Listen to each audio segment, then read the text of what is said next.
Alina realized that Port Fenris had a long history that was tied to a long-forgotten order called the Spinners, a cult that believed the threads were the fabric of reality itself. They had tried to control the threads centuries ago, only to disappear in a cataclysm that erased them from history. Alina's encounter with the threads hadn't just woken something inside her. It had drawn the attention of beings from beyond her understanding. They were the original weavers, and they wanted the threads back. As Alina began to unravel the secrets of her new abilities, she realized that Ryder's disappearance was no accident. He wasn't just lost. He had been taken by the weavers as a tether to keep her compliant. But Ryder was fighting back in his own way, sending her fragmented memories and messages across their connection, clues to a way to tear down the weavers' plans. Now, Alina stands at the center of a fractured reality.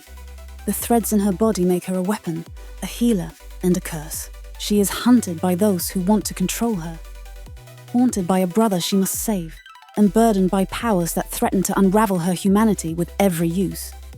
But one thing is clear: the weavers have underestimated her. Alina Vega is no longer the protector, the planner, or the girl who always had a way out. This time, she's the one pulling the threads.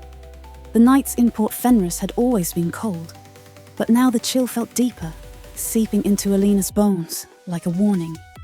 The threads inside her whispered as she moved through the labyrinthine streets, their voices a faint hum at the edge of her thoughts. Sometimes they felt like an extension of herself, responding to her emotions before her mind could catch up. Other times, they felt like an alien presence, watching, waiting, assessing. The first time she used them in a fight was out of desperation. The Syndicate had eyes everywhere. And the moment she started asking questions about the history of the rift, they noticed. 2 enforcers cornered her in a dead-end alley, their weapons drawn, and their smiles cruel. Alina raised her hands instinctively, trying to reason with them, but the threads didn't wait. They lashed out like living whips, glowing tendrils slicing through steel and concrete as though they were paper.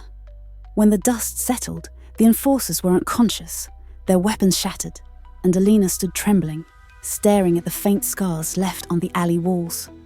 That night, she made a decision. If the threads wanted to act, she would learn to control them.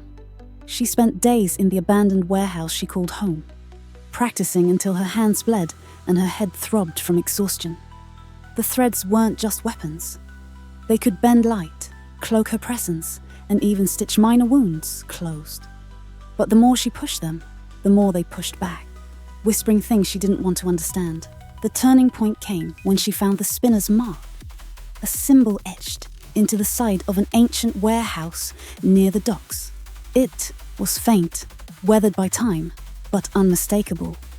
Beneath it, she found an entryway leading into a forgotten chamber, its walls lined with murals depicting figures like herself.